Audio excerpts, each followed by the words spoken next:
As both a follow-up to one of the best games of 2018 and one of the first games to take advantage of the PlayStation 5, it feels like Spider-Man Miles Morales has a lot to live up to. Meanwhile, the deck is stacked against it somewhat thanks to its status as a full-price release with a runtime that barely equals half that of its predecessor. But even with less time to work with, or perhaps even because of that, Spider-Man Miles Morales still manages to deliver an amazing experience, trimming the fat of the Web-Slinger's 2018 adventure, while simultaneously building on its core elements with a handful of fun and flashy new tricks. On a fundamental level, Spider-Man Miles Morales is more of 2018's Spider-Man. More fast-paced combat, more satisfying stealth, and of course, more swinging through the New York skyline. But the game doesn't just use the exact same abilities and tools and call it a day, instead starting you off with an advanced skill set from the previous game before slowly filtering new stuff into pretty much every facet of its mechanics.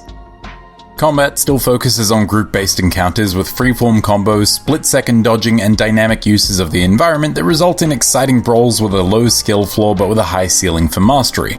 Like Spider-Man 2018, the game won't play itself for you, but if you learn and utilize everything at your disposal, from simple intuitive gadgets to takedowns and zip attacks, massive brawls end up looking like an intricate, high-energy dance, just with a lot more face-punching. Where Spider-Man Miles Morales takes things further though is with the game's choice of playable Spider-Man, Miles Morales. For the most part, Miles controls much the same as the vanilla Spider-Man Peter Parker does. He's got quick attacks, heightened reflexes, and can use his web shooters in combat, in addition to a handful of brand new but relatively straightforward gadgets. But he also has a unique power set in the form of bioelectric bursts known as Venom. Not that one.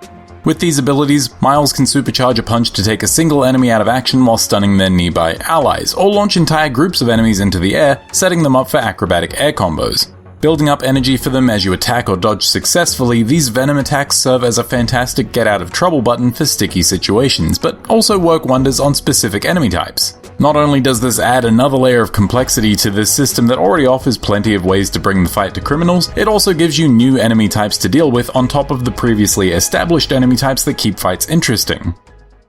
Venom isn't the only new power at this Spider-Man's disposal, however, and combat is far from the only arena in which Miles excels as the web-slinger. Like its predecessor, Spider-Man Miles Morales offers up plenty of opportunities to stealth it up and take out your enemies without them seeing you coming, and again, like Spider-Man 2018, you have a quick web zip at your disposal to help you get out of sight in a pinch, as well as some handy HUD elements that let you know if and when an enemy is safe to take down silently. Unlike the previous game, however, it feels entirely possible to return to the sneaky stealth approach if you're caught out, thanks to Miles' other new ability, Camouflage, that turns him practically invisible. With this new trick, accidentally jumping the gun on a takedown and alerting other guards doesn't mean that you have to resort to combat. Instead, you can just use the camo ability to zip to a hiding spot and wait for your enemies to return to a less hostile state.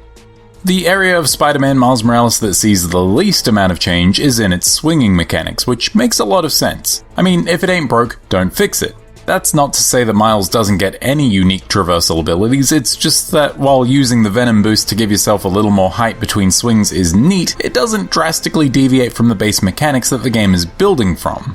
Let's be honest though, saying that the web swinging is practically the same as the responsive and intuitive mechanics found in Spider-Man 2018 isn't exactly harsh criticism now, is it? While all of these additions to the original's core mechanics are fun to experiment with and add a little extra variety to its already diverse range of Spidey skills, the most noteworthy change to the Spider-Man formula here isn't something that's been added, but rather something that's been removed. Long gone are the linear, instant fail stealth sections in which you'd play as one of Spider-Man's super powerless friends in lethal situations. Spider-Man Miles Morales is all Spider-Man all the time, and while I didn't hate those sections back in 2018, this sequel feels much tighter and better paced without them. It's also worth pointing out that the game's lab-based puzzles have also been taken out, replaced by a much smaller number of bespoke puzzles found out in the world, which feel less intrusive as a whole. Outside of its gameplay, the changes to Spider-Man Miles Morales are significant but subtle. It would be easy to say that since the game takes place in the same setting and you perform many of the same actions, the game feels like a glorified expansion, but I'm not sure that's the case. In fact, I think there's a lot to be said about Miles Morales' distinct visual personality, both the game as a whole and the character himself. Despite taking place in New York City once again, the world feels fresh thanks to the game being set around Christmas. The streets are decked out with lights and seasonal decorations, the entire map is coated in snow, and the weather dramatically worsens as the narrative ramps up. Our Spider-Man for this outing also feels unique thanks to a range of wild and loose animations that effectively convey the inexperience of Miles Morales. It's not ungraceful, but there's a noticeable amount of flailing that makes him feel so much more natural and less choreographed than his mentor. In a similar vein to its visuals, Spider-Man Miles Morales features familiar audio work with a very characterful twist. As you swing through the city and pick up momentum, hip-hop beats begin to filter in and augment the heroic orchestral score that's otherwise reminiscent of the previous game, reflecting the personality and tastes of the titular hero in a really cool way. These arrangements are complemented by a handful of more traditional hip-hop tracks written specifically for the game, which tend to punctuate really cool moments in the story. Rounding out the game's audio design are some really excellent vocal performances. As the titular character, Najee Jeter absolutely nails this portrayal of Miles as an uncertain teenager struggling under the weight of expectations and responsibilities, a portrayal that shines alongside some really strong supporting performances in the form of Miles' family, friends, and neighbors.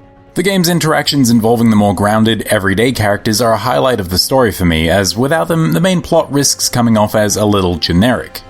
Following the events of the last game, Peter Parker has decided it's time for a vacation, leaving his protege, Miles, as New York's only Spider-Man while he's gone. Conveniently, it's around this time that a new gang known as the Underground have decided to wage war against the Roxxon Energy Corporation, targeting their new form of energy, literally called Nuform, in the process. Spider-Man Miles Morales is far from the first superhero story to use a vague new energy source as a plot device, and it's not hard to see most of the game's plot twists coming from a mile away. With that said, however, the story does do some interesting stuff with established Spider-Man characters, and the interpersonal drama involving the supporting cast elevates it into something much more compelling, for me at least. Miles' own personal character arc of rising to the task of being Spider-Man and earning acceptance within the community is also incredibly endearing. It also helps that the game doesn't really have the time to waste on throwaway plot elements. With a comparatively truncated runtime of 8 hours compared to its predecessor's 16, practically all of Spider-Man Miles Morales' core missions feel focused and vital. But that doesn't mean that the game is lacking in substantial subplots. They just rarely, if ever, intrude into the main narrative, instead taking the focus of the game's considerable amount of side content.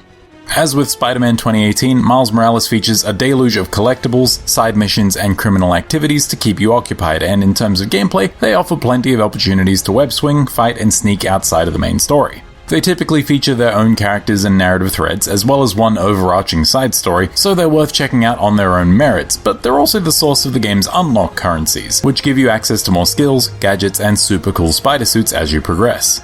The biggest change to these elements is that you can now track them through the friendly neighborhood Spider-Man app, meaning you can re-trigger crimes to stop or initiate side missions without ever entering the map screen and stopping the flow of action.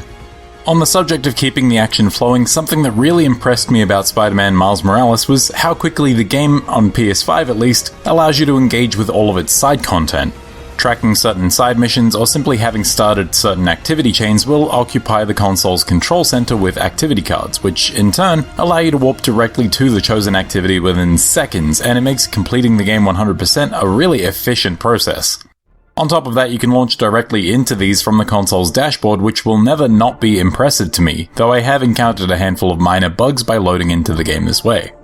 And that's only the beginning for neat features and improvements for the game on PS5. Loading into the game in under 8 seconds from the console's dashboard is astounding, but both the game's rock-solid 60fps performance mode and 30fps fidelity mode with ray-traced reflections are the real draw here.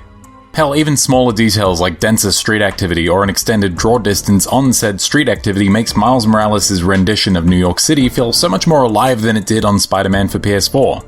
Also, it's worth mentioning that while it isn't as overt as it is in Astro's Playroom, I really appreciate the DualSense implementation here. The added tension of the triggers during web swinging adds a sense of weight to the action, and you'll have to forgive me, but it'll be a while before I'm not amazed by being able to feel small details like the separate button press and web thwip that comes with each web shot. Now, I'm not saying you should rush out and get a PS5 to play this game just for the DualSense features, faster loading, and impressive visual upgrades, though they are certainly enticing as a group. I'm just saying that the game feels substantially next-gen on Sony's next-gen console, which is pretty much what you want. With all that said, Spider-Man Miles Morales is excellent. It's hard to ignore the fact that Spider-Man Miles Morales is about half the length of its predecessor, but I really do think that the game uses this to its advantage. It's all killer, no filler. The game doesn't waste your time or its time on linear, insta-fail stealth sections or pipe puzzles, and instead dedicates its entire runtime to the Spider-Man experience. Not only do the tight swinging, combat, and stealth elements make a return, but Miles Morales adds to them, making them feel distinct without tarnishing the base mechanics that Spider-Man 2018 executed so well. Finally, I highly recommend checking out the game on PS5 if you're able to. Fundamentally, it's the same game no matter which platform you get it on, but with a handful of noticeable visual and performance upgrades, the PS5 version of the game really shines. Spider-Man Miles Morales is available on PlayStation 4 and PlayStation 5.